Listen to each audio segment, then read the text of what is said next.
you get Metavision, and you get Metavision, and you get Metavision, and you get really fast feet.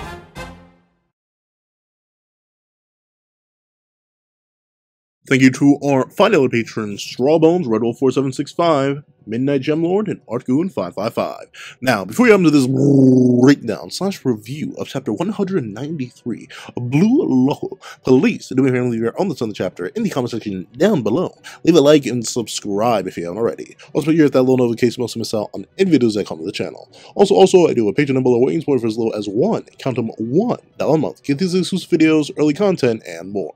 Now, let's hop into chapter 193. What's up, guys? And here we are to read chapter 193 of Blue Loco, which is known as Fangs. And I'm not going to lie to you, Isagi, you gonna need some new amps, bro. How you gonna let someone subconsciously copy what you actively went out of your way to go get, dog? That's a little bit sad, but let's hop right into the chapter itself. So open up, and we get to see exactly where we left off. The game is starting.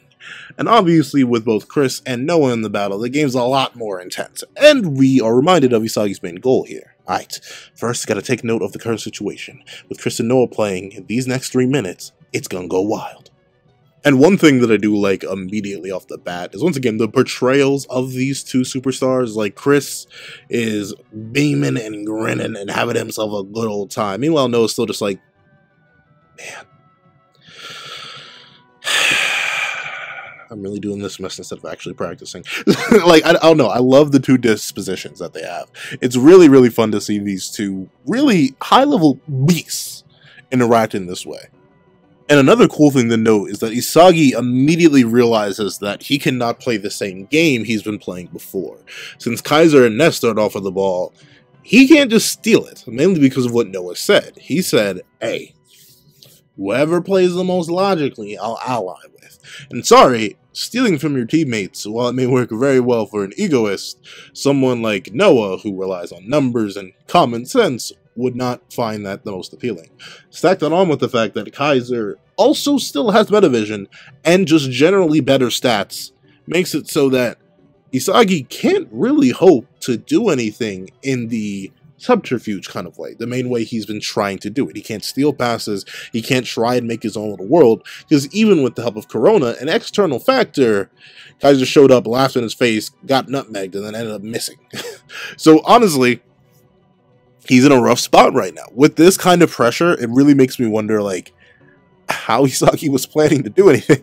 Mainly because, right, with he could rely on those Metavision breakpoints where he and Kaiser kind of just both simultaneously appeared if and only if they lost the ball. Like, if Kaiser just played a safe game here, which we find out he does not want to because he got called a baby, due to that, Isagi would have never gotten his foot on the ball. Because unless he went into a position where Ness had to submit to him and pass to him instead of Kaiser, yeah, Kaiser would have been fine. Though it's interesting to see that Isagi sort of has to readjust his whole peripheral here.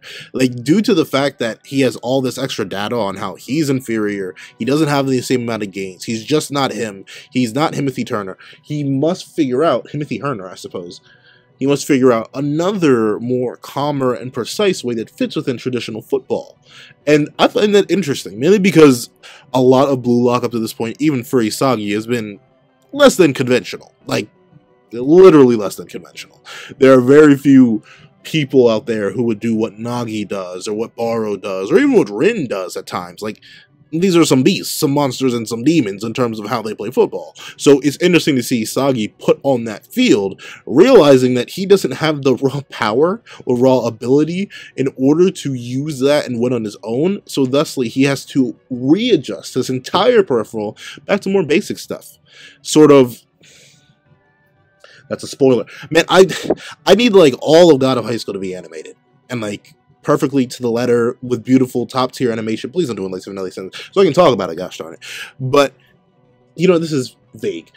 There's a point where a character within that narrative needs to go back to basics, even though throughout the entire narrative, basics have sort of been like irrelevant, like it doesn't necessarily matter how they were initially fighting or doing what they have to do, but due to a certain condition placed upon them, they need to utilize basics better.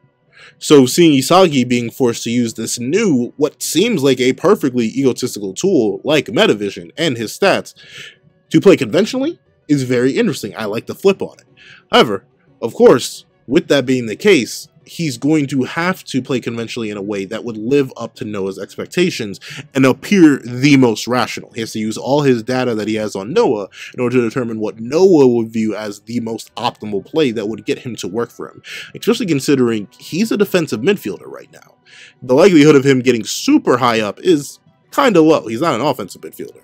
So he has to sort of utilize Noah in a very limited space. And we see that Kaiser and Ness are playing their traditional game here, just constantly batting back and forth between each other, almost in a Reo Nagi scenario, where they use Ness's superior movement in order to get past certain people like Agi, and Kaiser's kind of just overwhelming status and profile in order to overwhelm people like Nagi, ironically enough. Nagi and Agi are working together right now, but it's obviously not doing too good, simply because of the superior footwork of Ness and Kaiser. I like that. Like, their dynamic is one that's super interesting to see, just because it feels like, how do I put this? It feels like essentially what Nagi and Reo would be if they completely settle into this. However, unlike Nagi and Reo, Ness seems to have some sort of creative spontaneity alongside Kaiser that allows them to not only function optimally, but stay various, like stay complicated enough that even players like Agi and Nagi are pretty much casually overwhelmed by them, to the point where it's literally their same duo, their same style, yet you can't read them. They're simply styling on you simply because they're that kind of team. And it's interesting. It's interesting. I wonder if this is going to stay as infallible as it is, or if characters like Isagi, like Rin, whenever we run into him, because we know Rin and Shido are on the same team right now, so when we finally run into them, it's going to be an issue. But team-ups like that, how they're going to stand in line with people like Ness and Kaiser, who are admittedly a servant and servantee relationship right now. However, we do get to see, as Kaiser gets the ball, Chris plays right into it. He shows up, and he's like, hey, I'm gonna lie to you. I heard the rumors. Hi there, Next Generation World 11, Michael Kaiser. How about you show me what you're made of? And admittedly, what I do like about Chris is that he uses something that you don't necessarily get too much in Blue Lock. Like, he plays with Kaiser's mind purely verbally. Like, sure, characters will throw out insults and nicknames and stuff like that, but in order to bait him into a situation that is strictly disadvantageous and literally suboptimal, Kaiser is not an idiot. He knows challenging one of the 5 masters is not a good idea to do.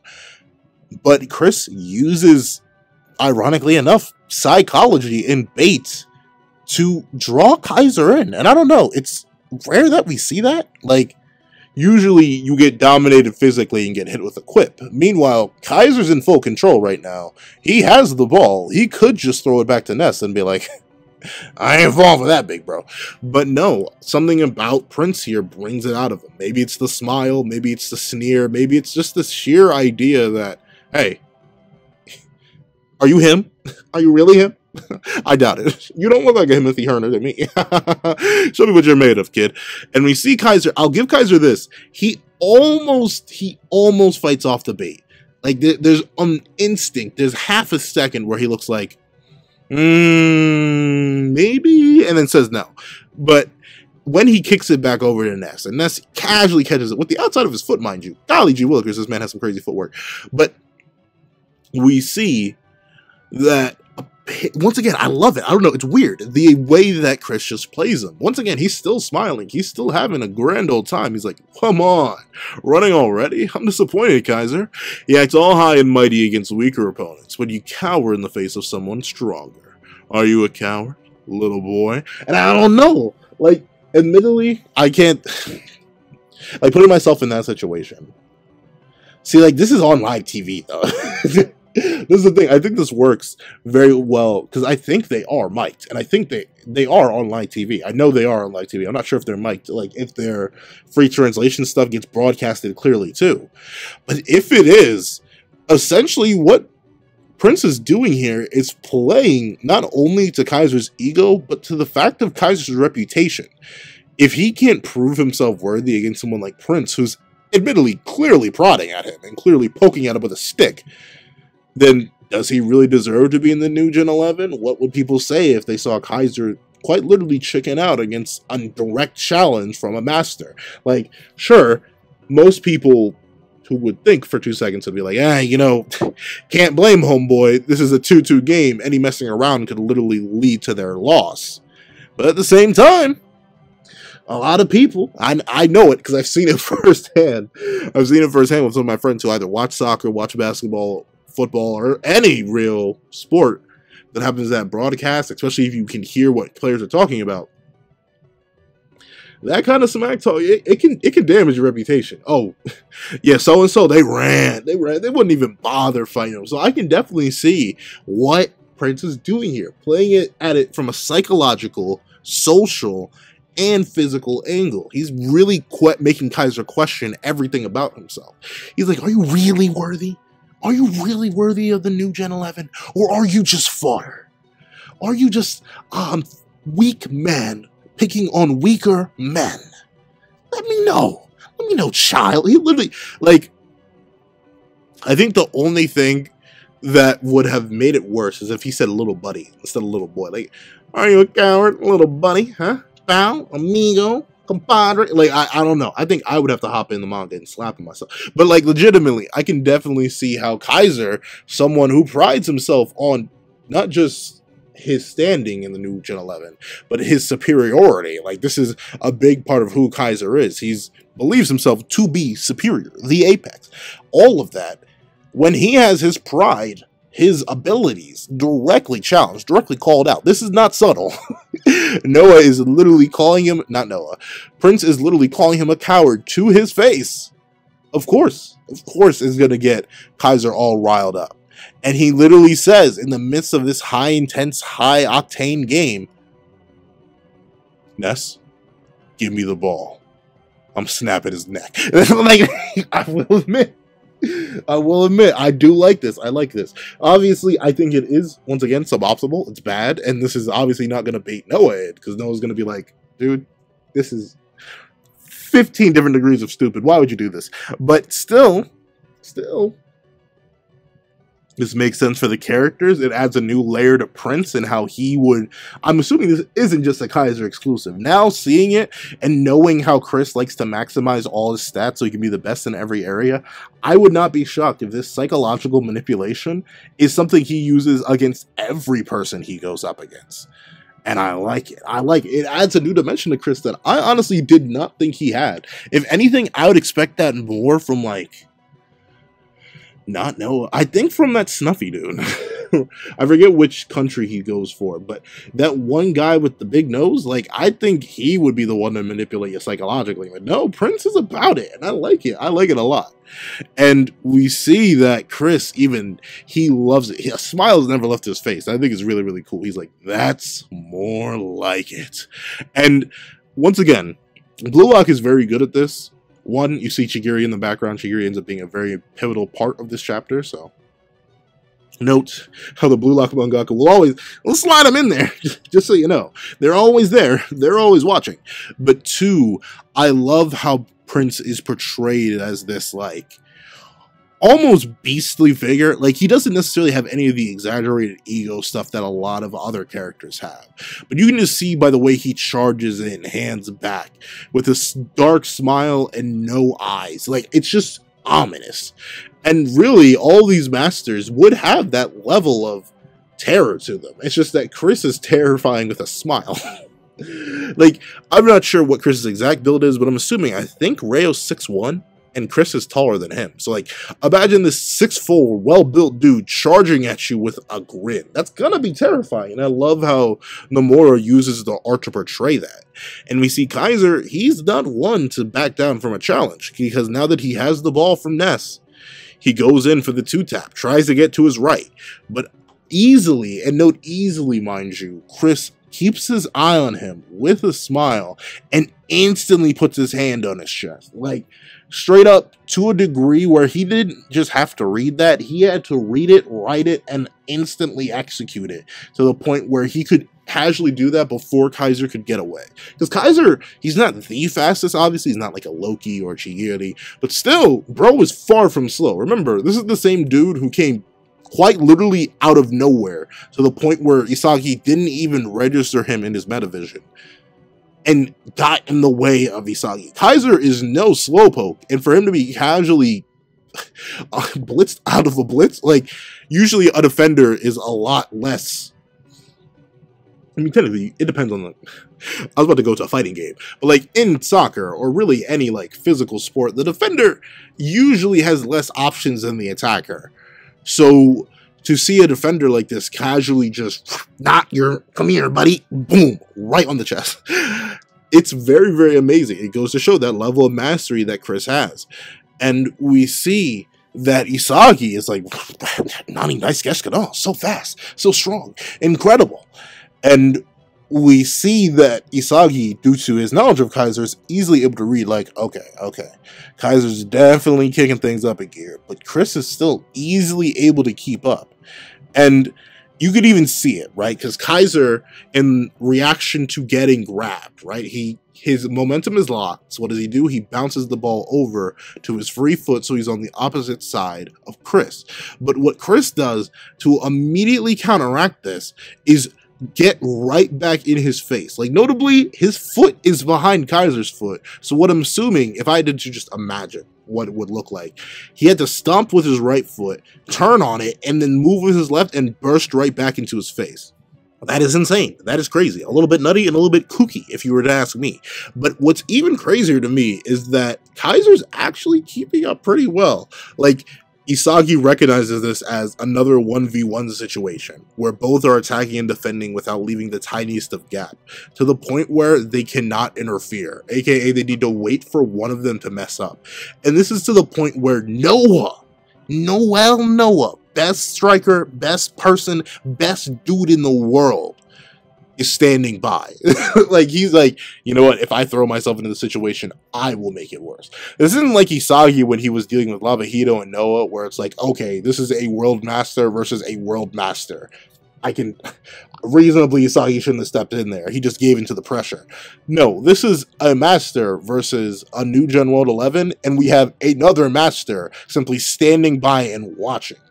So while this is obviously impressive for Chris, because he's a defender dealing with an extremely skilled attacker in Kaiser, it is also impressive for Kaiser, who's created such a scenario that is so omnipresent and so dangerous that it's a 1v1 duel that even Noah, the best striker on the planet, which is agreed by multiple people, cannot step in.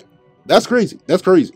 And I love how we see the 4 people who are mainly watching this duel is Isagi, with sweat pouring down his face and gritted teeth, Noah, who is not interfering but still rather calm, Agi, who is sweating but still seems pretty placid, like he doesn't necessarily have any reaction. It's hard to with his eyes, like his general facial structure is very, very weird. But still, then you have Kunigami, who's watching with bags and sweat, and he's pouring, but he's still wise enough to not interfere. I like it. I like it. I'm still interested to see where this arc takes Kunigami. I'm genuinely interested, mainly because he's been such a wild card, a joker, if you will. But I'm sorry. So we see that Chris is like, hey, what's going on? Take a little bit long here, buddy. Like, if you were the new Gen World 11 for real, you should have been able to get past me. Or, don't tell me. Don't tell me. You're unable to get past me by yourself, are you? And I ain't gonna lie. Once again, like, back when I played soccer, I don't think I ever talked this much smack. Like, I know one person, to be fair, he was worthy. He was worthy of smack talking to you in the middle of the competition.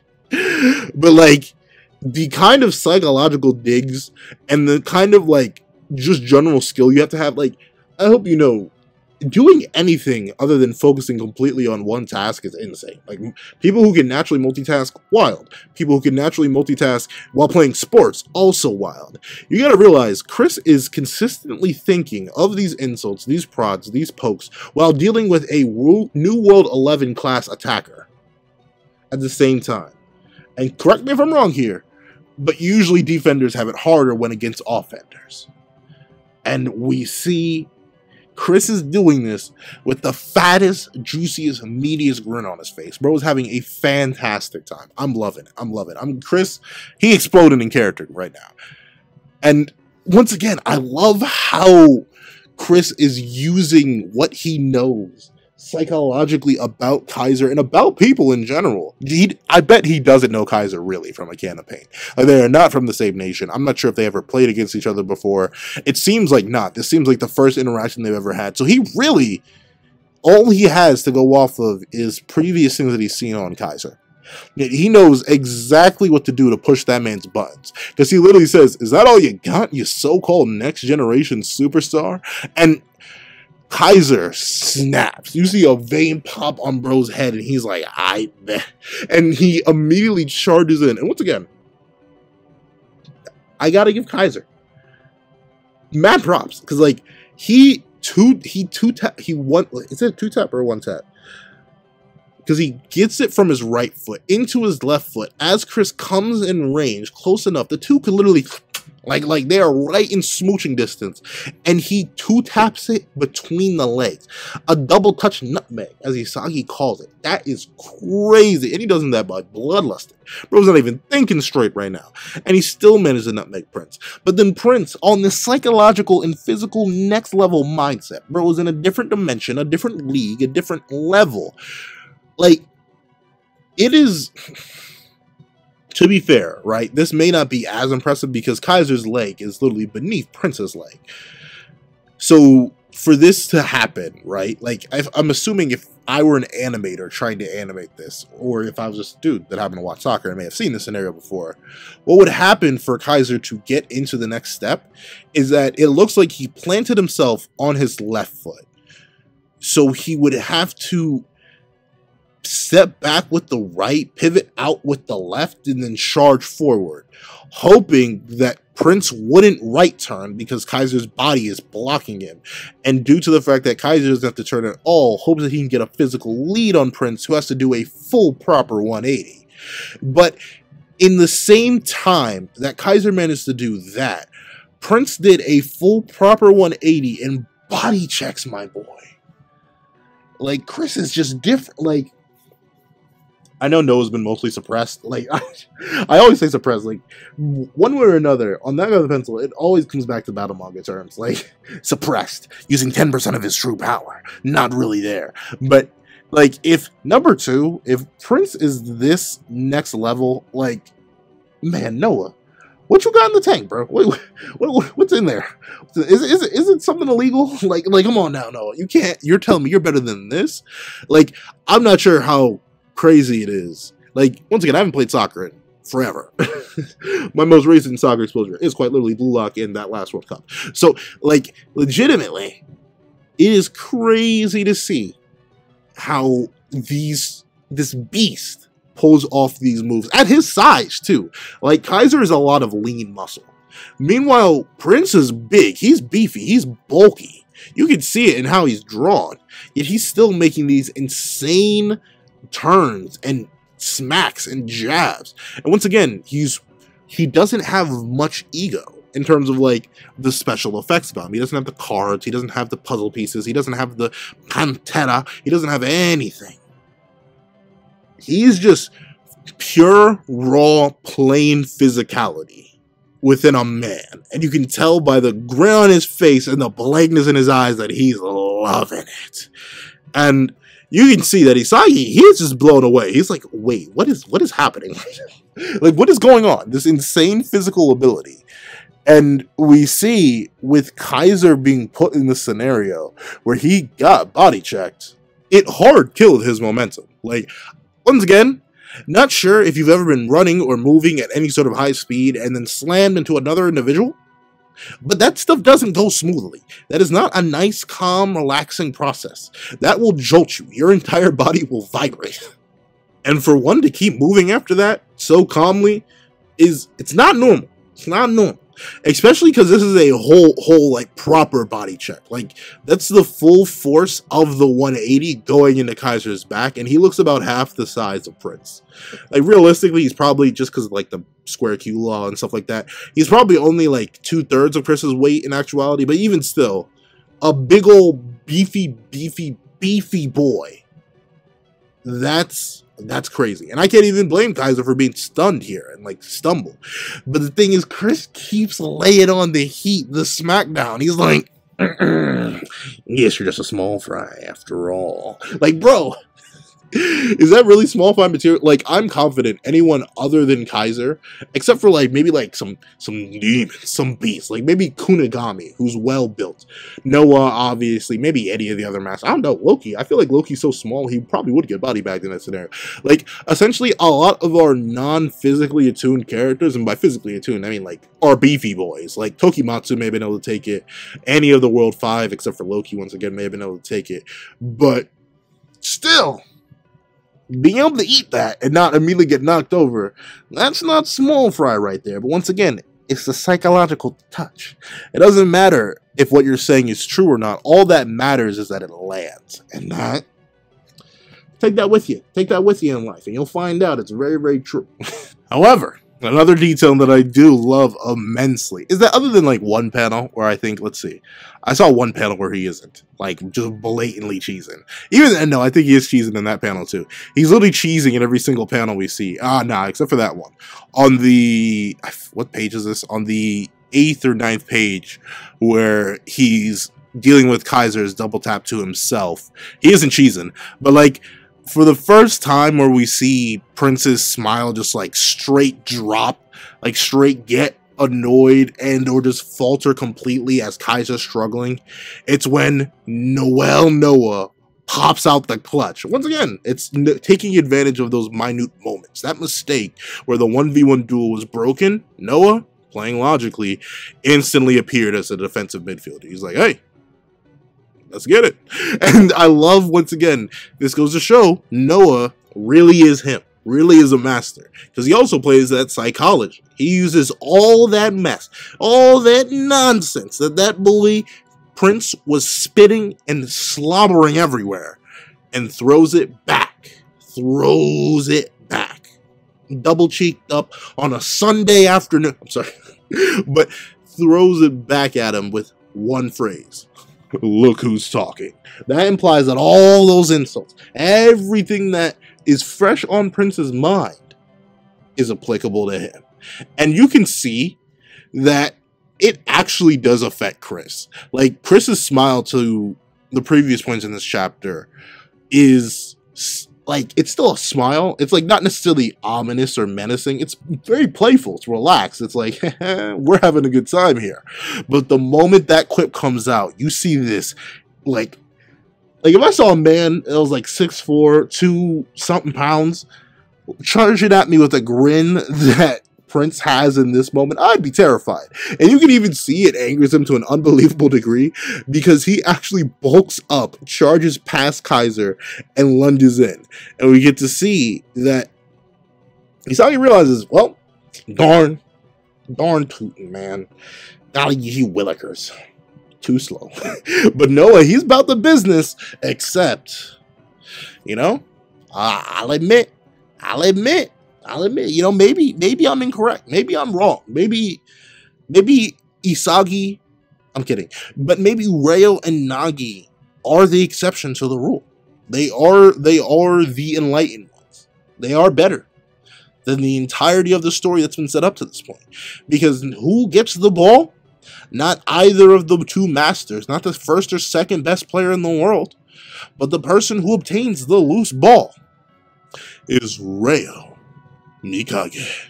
And I ain't gonna lie to you, that is a bit crazy, because bro was nowhere. Like, I straight, when I first read the chapter, I genuinely went back and looked for Reo. Bro was not here. Like, straight up, he had to be behind somebody. Like, straight up so far behind somebody that he's literally not in the chapter up to this point. Like, I checked. You see Chigiri, you see Nagi, you see Agi, you see everybody else except for Rayo. So, bro kind of broke the rules. He kind of popped up out of nowhere. Usually you would see him, but nah, bro just appeared. And from the direction or angle he appeared from, it seems like he charged in from Isagi's right. And if I'm taking a quick glance back, a quick Galliander, reasonably, Rayo should have been within Noah's sight. Like, unless something happened that I missed, Rayo literally came out of nowhere on the right side of Isagi, but he should have been visible. And the fact that Rayo was able to blitz Noah from a distance that seems farther than the one that Noah himself had to travel, kinda wild, kinda wild. And we see Isagi's even like, whoa, what? Who? How? Why? This guy, he managed to beat everyone to the loose ball. His reflexes were on par with Noah's, which is a little bit kooky. Like, once again, I do believe Noah is 100 million, billion, trillion, quintillion, a billion, duodecillion, I'm not going to say the other one, levels of suppressed. But still, it's crazy to think that Rayo is pulling this off. However, once again, Rayo seems to be relying on less control. And he's more so dealing with, like, I get ball, bam, I hit ball, done. Because we see how Isagi is like, wait a minute, no, that's impossible. His reflexes can't be that good. How can he keep up with them in the first place? How is he, with pure physical ability? No. It's impossible with just that. Maybe it's subconsciously, but Rayo's starting to attain it as well. Metavision.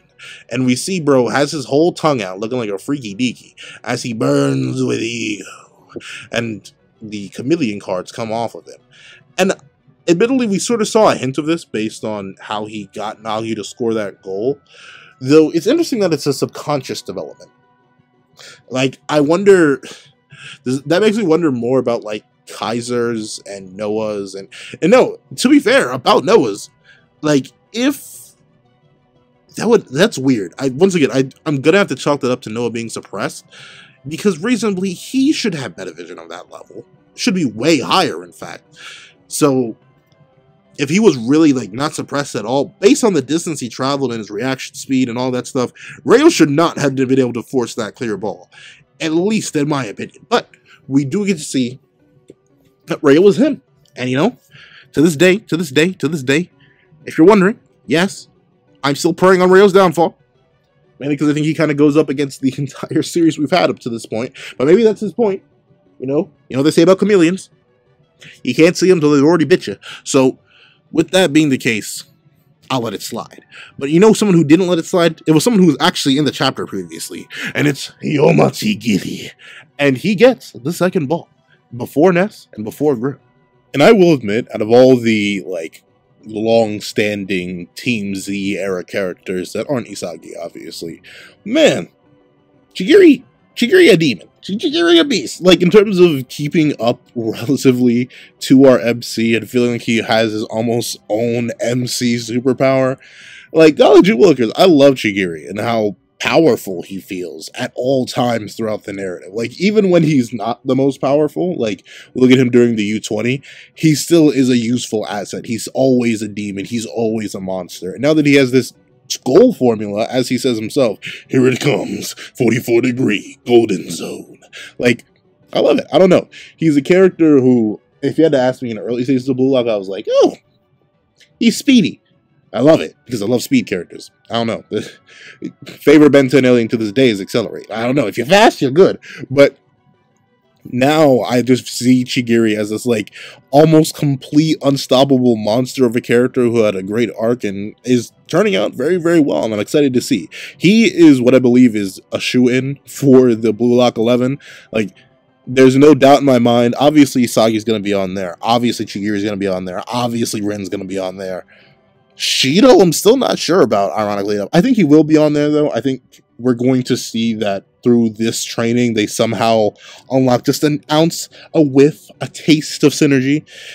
But Chigiri is one of the few who I'm like, 100%. Outside of like main characters, like I'd say Rin might as well be the secondary protagonist for how important he is.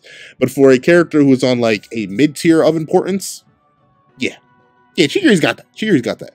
And we see that this is essentially a kill strike at this point, because Chigiri's a demon. He's a demon of a different level, because he immediately blitzes right past Grim, breaks Corona's ankles with a nutmeg, then immediately charges through. And obviously, due to his advanced speed, Isagi, who can see him, obviously, and has metavision, is like, oh, a super mock inside speed cut. Even though my vision's better than Shigiri's, in a 1v1 goal scoring, in a 1v1 goal scoring situation, Shigiri is already world class. Yeah. That's the funny thing about metavision and just like Chigiri in general. Chigiri and Loki are kind of like cheat codes. Like, if they're just fast enough to get past you, which they are, you're very hard. Like, the goal is to make it so that they don't ever get the ball. They're kind of unconventional in that sense, where, like, even Noah, I'd say Lava Hino, I'd say, obviously, Isagi, Rin, Shido, like, there are limits, right? Like, you give Shido the ball on the other side of the field, and he'll manage with it. He'll be fine. But it's not like a death sentence. Meanwhile, you give it to someone like Chigiri on the opposite side of the field, and he's going to be like, you're in my range. And immediately blitz down the field.